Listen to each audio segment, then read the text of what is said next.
in that song. I was thinking the last congregational song that we sang, Count Your Many Blessings. Man, that thing's been around forever, hasn't it? Okay?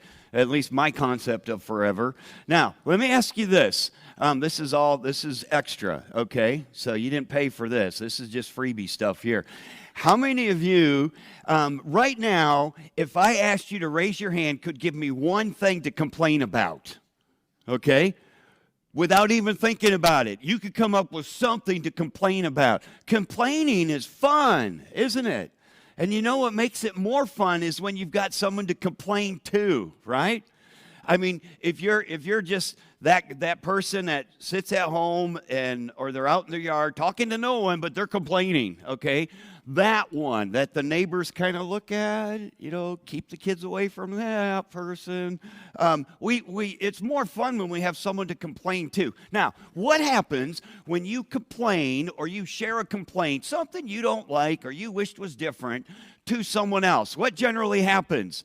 They say, "Oh, I know." And then they share something back, or they join you in that complaint. And then you share another thing. "And I don't like this." "Oh, yeah, I agree. And they should have done this differently. I don't know what their problem is." Complaint, back and forth. And it's a wonderful complaining conversation, isn't it? Count your blessings, okay? So here's the challenge for all of us. If you're going to give a complaint, you're only allowed one. And then you have to give two things that you're thankful to God for before you give another complaint. Try that, okay? It'll completely kill the complaining parties that we have. And your brother or sister in Christ, that dear friend of you who loves you and cares about you and just wants to see you grow more to be like Jesus, they're going to do this. When you give them a complaint, they're going to say, "Okay, give me 10 praises." Before anything else, before I can give you a complaint back, we need to praise Jesus 10 different times, 10 different ways. Try that this week, okay? Because it is hard. I'll tell you what might happen, probably will happen, after you give 10 things that you're praising God for and counting as a blessing, you're not going to care about any other complaints you may have. Kills it right there. And doesn't God say to do all things without complaining and murmuring? Just kill it right there with praises. Count your blessings. Well, here we go. Luke chapter 2, and we're going to pick this up in verse 41, talking about the early years of Jesus. Now, when you consider so much in the entire Bible, Old and New Testament, is about Jesus. He's referenced in the Old Testament, and then we have these actual accounts of his life in the New Testament. We have just this little passage here today that deals with his growing up years. But this is an extremely important and interesting passage. It's the only passage that covers Jesus' childhood. And it's important because it gives us the first known time that Jesus claimed to be the Messiah. So let's just look at some of the truths that are found here. Number one, he worshiped. Jesus, he worshiped. Okay? Now let's consider the verse, Luke 2:41. Now his parents went to Jerusalem every year at the feast of the Passover. That's it. His parents were faithful in their worship. It says they went every year for worship. They were faithful in their worship. Let me say it again. His parents were faithful in worship. It was their custom. It was their practice to worship.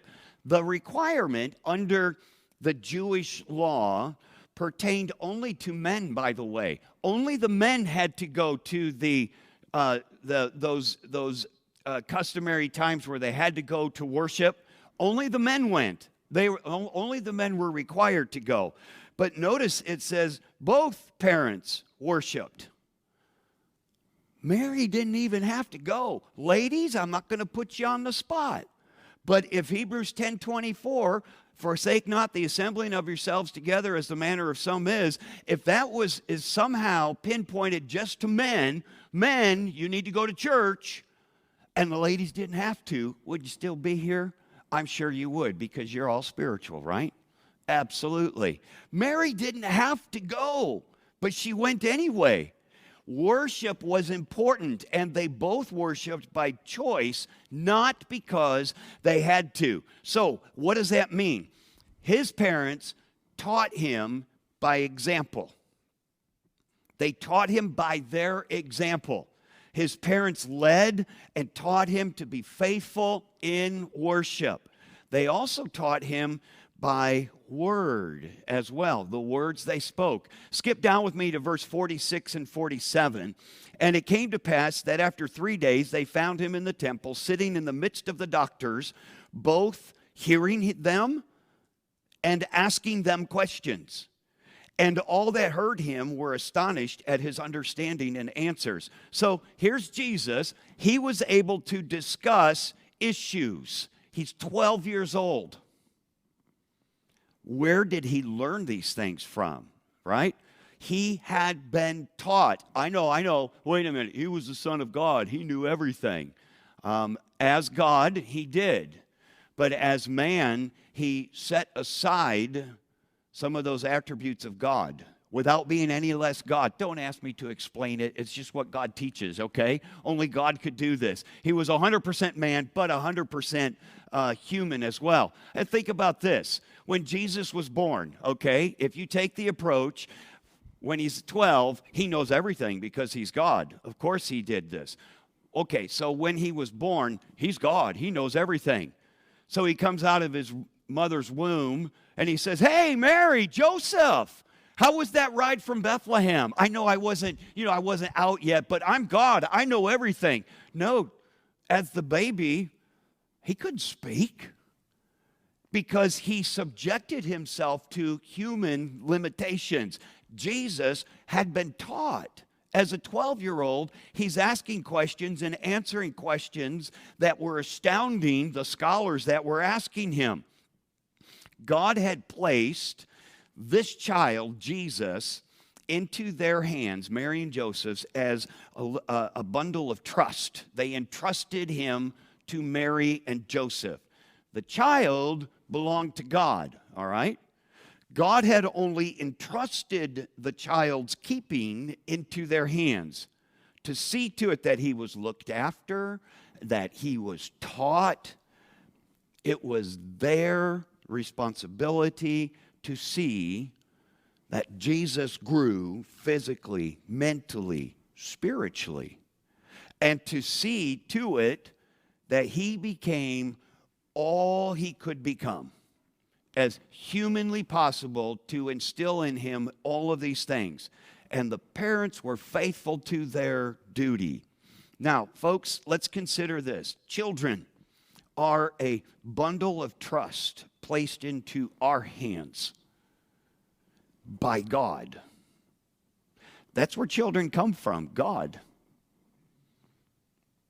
Wait a minute, let me say that again. Children come from God.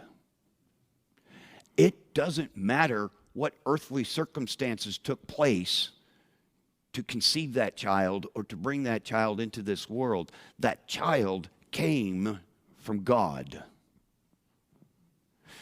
We need to remember that as Christians and share that truth with anyone that will listen when considering matters of life and when life begins and when it's no longer just a mass of tissue. You know what I mean? Children come from God. They belong to God, not us. Therefore, we are to train up a child in the way he should go. Proverbs 22:6 tells us that. Two critical points here for us as parents. Every child should be taught from the very first about God and worship, about the world and our responsibility in this world. Deuteronomy 6:7, "And thou shalt teach them diligently unto thy children, and shalt talk of them when thou sittest in thine house, when thou walkest by the way, when thou liest down, when thou risest up." Now, as a young parent, not saved that many years, in fact, myself, I would look at that verse and think, oh, I got to have family devotions. I'd never seen that growing up. How do you do that? Oh, great. I got to preach 3-point outline to my family every single day. That's not what that verse says. We are talking and teaching about God when we're sitting in the house, when we're watching TV. During a commercial break, ask them, what do you think about that scene in the movie we just watched? How do you think that lines up with God? Did you know God's word says this about that? When thou walkest by the way, when you're just out walking from the house to the car, okay? Or walking into the store. And when thou liest down, when thou risest up at night, in the morning, all times of the day, no matter what you're doing, you're taking every opportunity to teach and train about God. That's our responsibility. Jesus was a child that worshiped. But secondly, he was socially normal. Normal. I know it says moral on there. It's socially normal, okay? Yeah, he was moral too. We'll just throw that in there as an aside. He was socially normal. I'm going to focus on the normal aspect. Did you see that? God just changed it. Wow. Okay, let me ask you this. Do you have a child, okay, that if they are this child, let me describe them. This kind of child, if they're out of your presence for more than 15 minutes, you start to worry. They're out of your presence for more than 15 minutes, and you hear a scream coming from somewhere else. Or they're in their teenage years. You hear sirens. You think, oh no, where's he at? Where's he at? What did he do now, right? You're thinking, what are they getting into? Look at these next few verses. Luke 2:43 says, and when they had fulfilled the days, as they returned, the child Jesus tarried behind in Jerusalem. Joseph and Mary knew not of it. But they, supposing him to have been in the company, went a day's journey, and they sought him among their kinsfolk and acquaintance, and when they found him not, they turned back again to Jerusalem, seeking him. There's a whole lot going on in those 3 verses there, okay? Now, first of all, well, I'll get to that part. Jesus didn't leave when they left. He stayed behind. That junior high kid, 12-year-old boy, you got to watch him all the time, right? And by the way, they went a day's journey, realized he was gone that night, and then they returned to Jerusalem. So that was another day back. But you're going to see here in a little bit, it was 3 days before they found him. So they spent a day in Jerusalem looking for him. The parents, they had finished their worship, and they're heading home as a part of this large caravan. Nightfall comes. They can't find him. He was probably out playing all day, or so they thought, and that didn't worry them. They didn't see him all day. He wasn't one of those gone for 15 minutes and you start worrying like, oh no, what's going to happen? He was out playing all day long. There were no kids running up to them saying, Jesus hit me. He's being mean to me. No, socially normal. He was socially developed. Now, folks, that doesn't happen by chance, does it? Okay? You have to teach a child to use manners, to be socially acceptable. Now, here's a thought for us. A child's social development is important. A child is to be helped and taught how to play with and interact with others. When an adult is talking to you, what should your child do? Anybody? Look them in the eye, right? It shows respect when an adult is talking to them. When 2 adults are talking, what should a child not do? Yeah, I saw someone do this. Not talk. Adults are talking, okay? That's giving deference, showing respect. Once again, teach your child how to politely get your attention if they like, but I got to go potty. Okay, yeah, you don't want them to wait until the adult conversation's over with, but teach them a way to very quietly and politely get your attention, okay? This is helping them to learn how to interact socially. Children have to be taught to be patient, but I want it now, okay? I'm going to share this story that happened yesterday. I don't know who this person was, and I hope they're probably not live streaming right now. My wife and I were in a store in town that sells used goods, okay? Now, my granddaughter lost Blushy. Blushy is that one stuffed animal they can't sleep without, and they cannot find it anywhere. It was this ratty-looking pink bunny that apparently I bought her from Walmart a couple of years ago after Easter, and it's a mess now. Got to have Blushy, okay? And it's been a week and a half, and ain't nobody getting sleep right now, okay? So they were on the phone the other day, Saturday morning, and I mentioned to my boy, the grandsons, they were video calling me. I said, so did you guys find Blushy yet? Junie was in the room, and she heard me say Blushy and started screaming. That's how sensitive it is right now. So we're in this secondhand store, and we're looking at all the stuffed animals. We're trying to find a ratty pink bunny, okay? And there was this cart full of stuffed animals with a ratty pink bunny right on the top.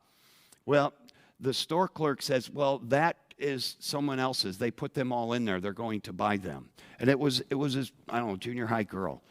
And I watched her work her mom. Mom said, no, you're not getting any of those. But I heard this. I promise I'll clean my room. I promise I'll do this. No. Okay, just one more thing. And for the next 15 minutes, she worked on her mom. And then I saw Mom looking at them. I thought, oh, this is bad. Mom's caving. Mom caved, okay? She didn't get the whole grocery cart, but she got like 5 or 6 of them, including the pink bunny that we wanted. And we were thinking, when we saw it there, we should have just took it and walked away. Because there was no one standing by the cart, okay? Listen, children need to be taught to be patient, giving, loving, kind, helpful, peaceful, disciplined, okay? Not bragging, revengeful, arrogant, jealous, selfish, easily provoked. Teachers that are in the room. Patient, giving, loving, kind, helpful, peaceful, disciplined. Bragging, revengeful, arrogant, jealous, selfish, easily provoked. Which one would you rather have in your classroom? Right? That's a no-brainer there. Parents, we need to be training this for the benefit of society, making them socially normal, so to speak. But let's look at a third thing about Christ. He pursued knowledge. Back to verse 46 and 47. And it came to pass that after 3 days, again, they found him in the temple. It's been 3 days, sitting in the midst of the doctors, both hearing the doctors, and asking questions. And all that heard him were astonished at his understanding and answers. So when they found him, he's in the temple. They've been looking for a whole day in Jerusalem. As a parent, can you imagine that? The agony, the angst, the anxiety that they must have been experiencing. So he's in the temple having these discussions with the doctors of theology. Now, Luke isn't highlighting here that Jesus was some sort of super genius. He's simply highlighting the surprising knowledge of Jesus. See, word had gotten around. Jesus has been in Jerusalem for 3 days, okay? Word had gotten around the temple that this 12-year-old boy, and he had this amazing knowledge of spiritual matters. Remember, he'd been in that temple for 3 days. The point is not to point out how smart he was, but to highlight that Jesus was making use of every opportunity he had. Here's how it worked in the temple. The scholars, the doctors of theology, there was a public area where members of the public could come. The doctors of theology would be there, and they would have discussions. And the common folk, if you will, could stand around and listen and learn and maybe ask questions. Here's where Jesus was, pursuing more knowledge. He was in this quasi classroom, if you will. He was grasping every opportunity he could to learn, all right? Now, note exactly what it said. It said he was hearing them. Hearing them. That means he was listening closely, okay? Listening closely. And here's how they knew he was listening closely. He was asking questions back to the point that they were astonished at the response that he was giving in the questions, probing deeper, showing he understood what they said, and then asking for more. The quest for knowledge is important. It was a trait of Jesus, by the way, young people. Listen to what David said about knowledge. In Psalm 119, verse 99, David wrote this, I have more understanding than all my teachers, for thy testimonies are my meditation. I understand more than the ancients because I keep thy precepts. David, he had knowledge, but what kind was it? Bible truth. He meditated on the testimonies of God, on the precepts. He said so. He said he meditated on it. He thought about it. He applied it. Here's what we miss, I think, sometimes in our Bible reading. We'll read something and it has an emotional response to us, like, oh, that felt good. Oh, yeah. It had some kind of an emotional response to us.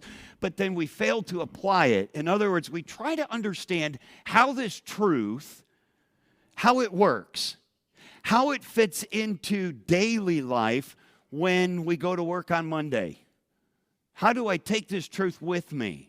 How do I apply it when I come home from work and the kids are all over the place? This is a lesson for all of us, not just our young people. When we graduate high school, the learning shouldn't stop. Knowledge of God's precepts should continue. Consider the power here of knowing God's truth, okay? Here's the power behind it. John 8:31. Then said Jesus to those Jews which believed on him, if ye continue in my word, so you continue gaining knowledge, okay, then are ye my disciples indeed. And ye shall know the truth, and the truth shall make you free. Knowing God's truth has some powerful freedom type effect in our life. Adding knowledge is part of our spiritual growth, in fact. 2 Peter 1:5, and beside this, giving all diligence, add to your faith virtue, and to virtue knowledge. It should be a normal part of our adult Christian growth. And then finally, Proverbs 23:23, it says, buy the truth, sell it not. Also, wisdom and instruction and understanding, it is a thing of value that we should take seriously. Now, here's a side note. Luke 2, verse 48. And when they saw him, they were amazed, his parents. And his mother said unto him, Son, why hast thou thus dealt with us? Behold, thy father and I have sought thee sorrowing. I'm going to ask a question. Don't raise your hand, but I'll probably be able to tell by the look on your face how you're answering this question. How many of you as young parents, okay, you've got your first baby at home, how many of you ever got in the car and then realized, oh, we forgot the baby? Oh, yeah, some have done that, okay? And it's like, whoa, we forgot the baby.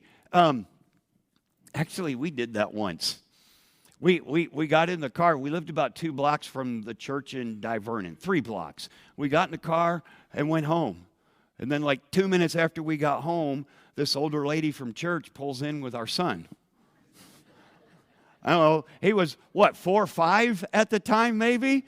And we just, whatever, we got the cute little baby girl home, but the son, he'll find his way home. Maybe it's happened to most parents. I don't know. But first, let's establish Mary's frame of mind, okay? Can you picture it? Mary and Joseph did that very thing. They left Jerusalem and totally forgot Jesus. They had no clue where he was at. But think of it. Can you picture it? Joseph, we've just lost the Son of God. Oops. That's more than just, forgetting your baby in the crib and you're sitting in the car. You lost the Son of God, okay? We forgot the Son of God. So then they make a day trip back to Jerusalem. They can't find the Son of God. Forgetting the Son of God has turned into, we've lost the Son of God. Wow. She was a bit anxious. And then she finds Jesus. And I almost think the words that are attributed to her are maybe written too softly, okay? Son, why hast thou dealt with us? Why hast thou thus dealt with us? Jesus, what are you doing? Oh, man. Perhaps that was the tone behind this King James English here. I don't know. Behold, thy father and I have sought thee sorrowing. I think her voice was probably a little louder than that, okay? Mary's question to Jesus was actually a rebuke for what he did. In her worry, her anxiety, her fear, her sorrow, she forgot who he was. Think about that. There's a warning here for us. Too often, disruptions in our lives, worries, sorrow, causes us to forget who Jesus is.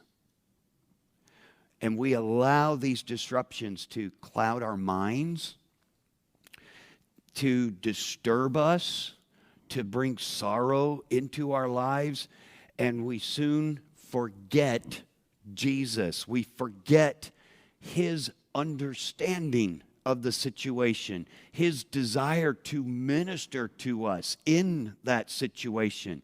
Listen to Deuteronomy chapter 4 and verse 9. It says, only take heed to thyself and keep thy soul diligently, lest thou forget the things which thine eyes have seen, and lest thou depart from thy heart all the days of thy life, but teach them, thy sons and thy sons' sons. We must not forget who Jesus is when life spins all out of control.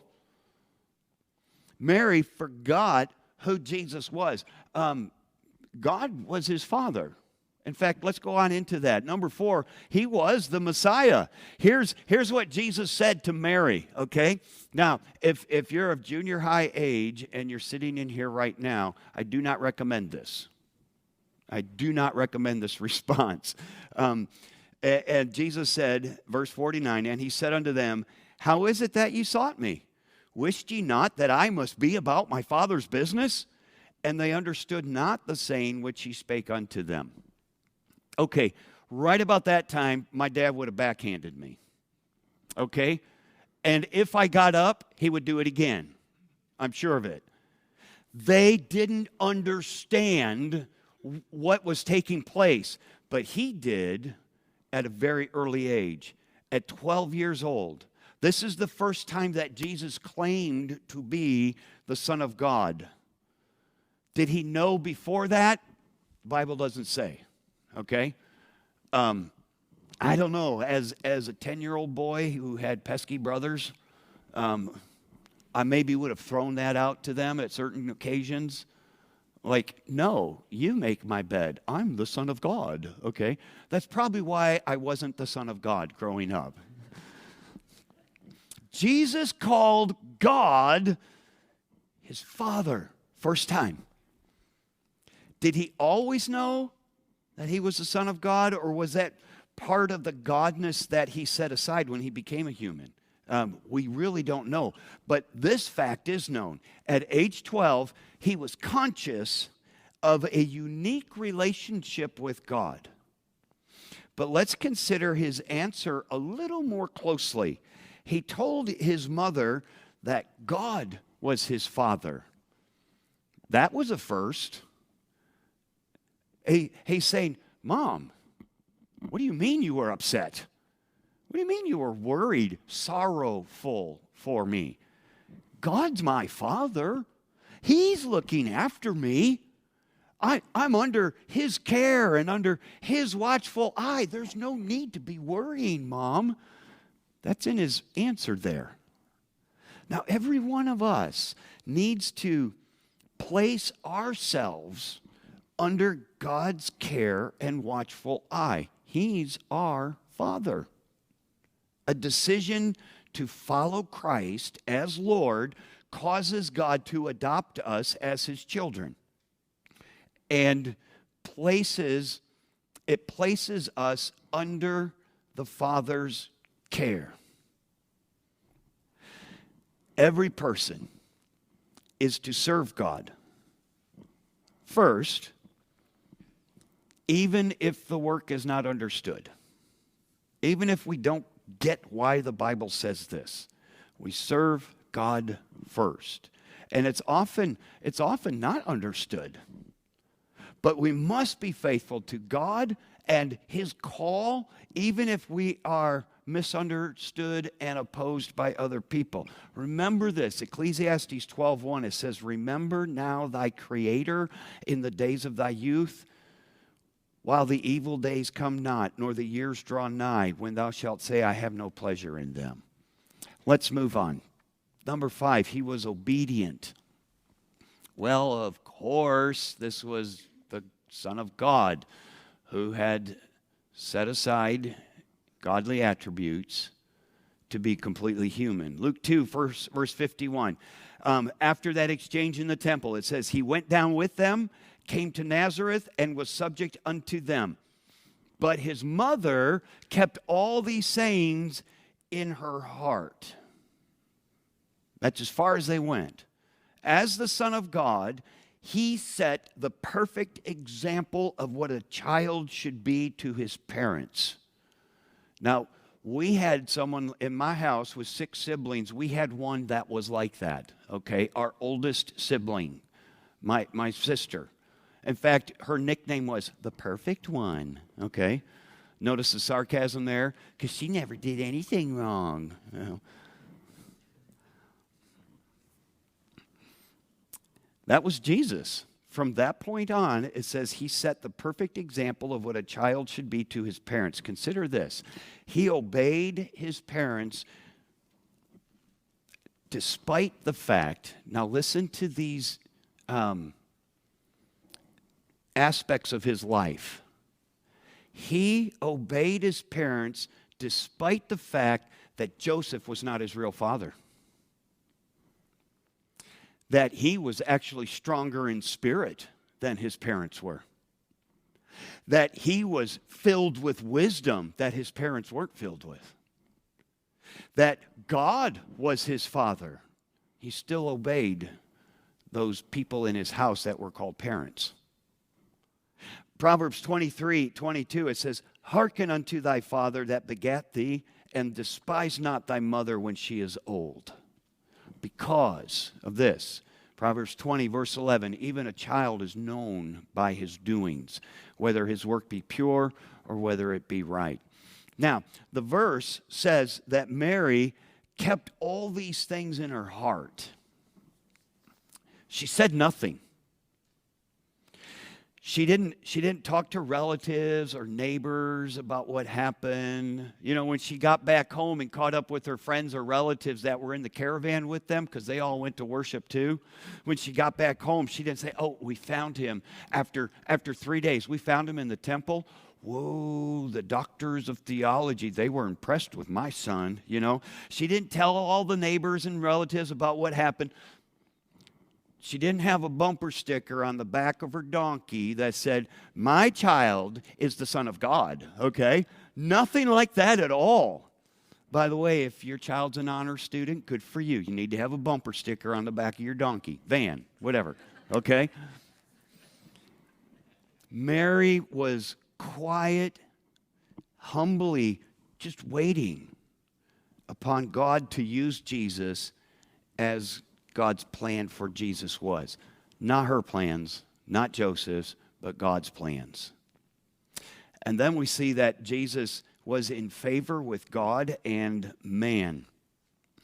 Now, this next verse that we're going to look at here, it's kind of a verse that should lay out the skeleton of a game plan for parenting, okay? But not just parenting, for our own life as well.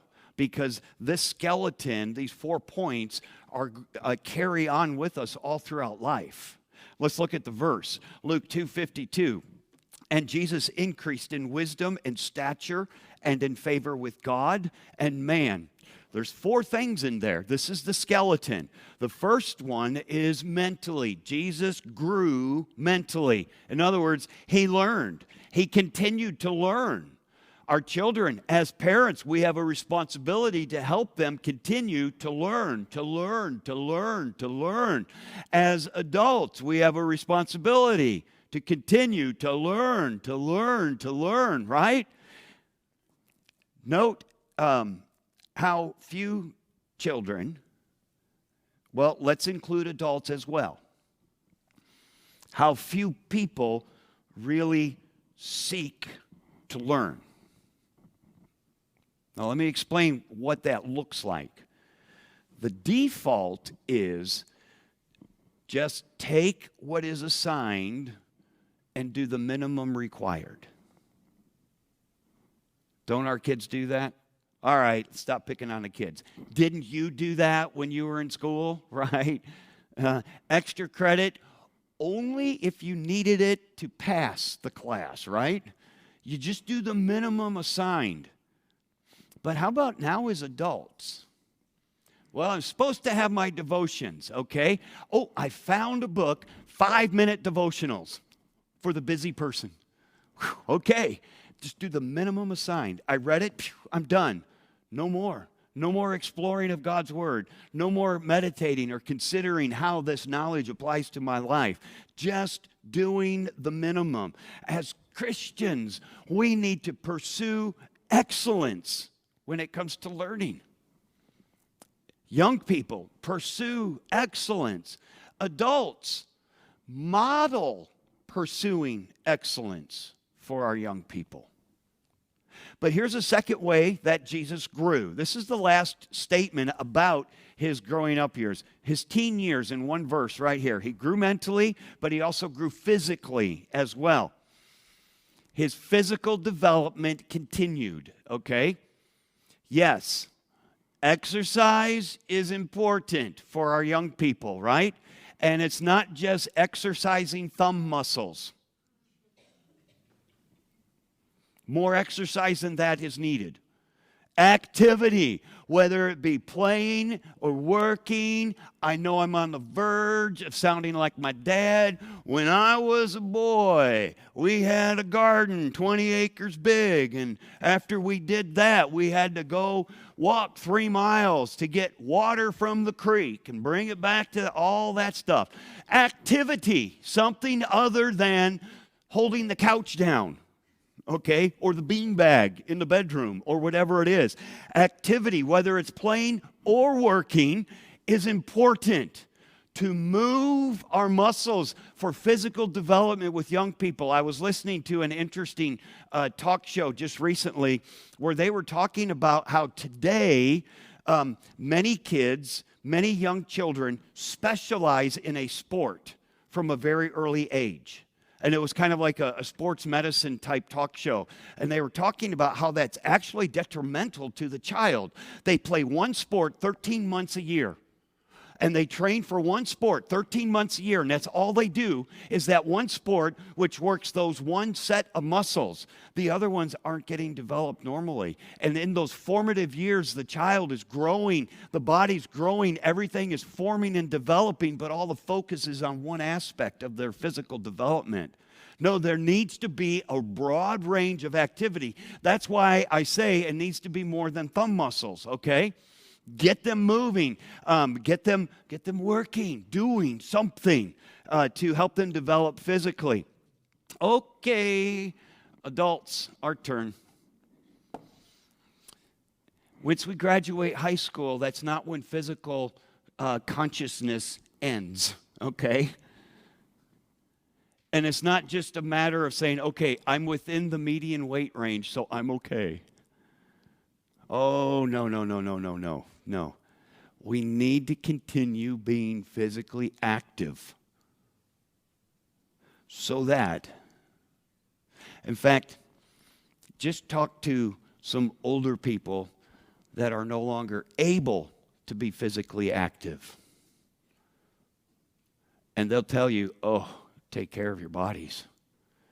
I want to serve the Lord right now, and I can't because of my physical limitations. My body, I wore it out. I didn't take care of it. This is an admonition to us, too.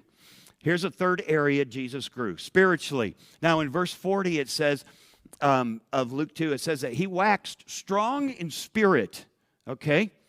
And in verse 52, it says he was in favor with God. That's referring to his spiritual development. If we could take the age factor out of the word children, okay, and just consider the spiritual implications here for the children of God, that would be us. Is there a focus on growing spiritually? Or are we satisfied with where we're at? Do we know everything there is to know about God? About Jesus, about the Holy Spirit, about the Christian life, about growing spiritually, about all the promises of the Word of God? Do we know everything there is to know? Have we grown all that we need to grow? Are we there yet? Have we arrived? Then keep learning. Keep growing spiritually. Keep looking at what is the next thing in my life that needs to grow spiritually. And then this fourth area that Jesus grew, socially. He grew in favor with men, it says. Social etiquette, manners. Listen to these descriptors again. Friendly, loving, caring, helpful, unselfish, pure, honest, humble, gracious. Growing in those areas. You did not hear the words. Let me read them again, okay? Friendly, loving, caring, helpful, unselfish, pure, honest, humble, gracious. Now, you did not hear these words. Crude, rude, abrasive, selfish, bragging, revengeful, arrogant, jealous, selfish again. We'll throw it in there twice. Easily provoked. I know, I just described someone at Walmart, right? But did I not describe our own children at times? We cannot be okay with that. I just described this girl that got my ratty pink bunny that I wanted to buy. We cannot be okay with that. Why? Because that's not what Christ did. That's not being Christ-like. Christ excelled in being socially acceptable to those around him. Not just in how he spoke, but how he acted, more than likely how he dressed. He was aware of social expectations, and he grew in favor with man. He was perhaps welcomed by other families in his community. Is your child one of those children that when you have to go away and find a babysitter, everyone's gone that night? I wonder why. Some children don't develop socially. But let's be honest, some adults haven't developed socially. For some, it's acceptable to be crude, rude, and abrasive, and selfish, and arrogant. Oh, that whole list. And we as adults can sometimes excuse our crudeness or rudeness or abrasiveness as, well, that's just the way I am. That's my personality type, okay? Now, some people, like children, are avoided because of crudeness, rudeness, abrasiveness, arrogance. They've always got to be right. The early years of Christ, there's not a lot of words written about it. But what is written says much, all right? How are you in comparison to Christ's early years? What kind of rose to the surface this morning that you need to make a decision about working on? And it doesn't matter our age. Parents, do you have a game plan for instilling these 4 aspects into your children? Training them step by step. God desires that we grow to be more like Christ.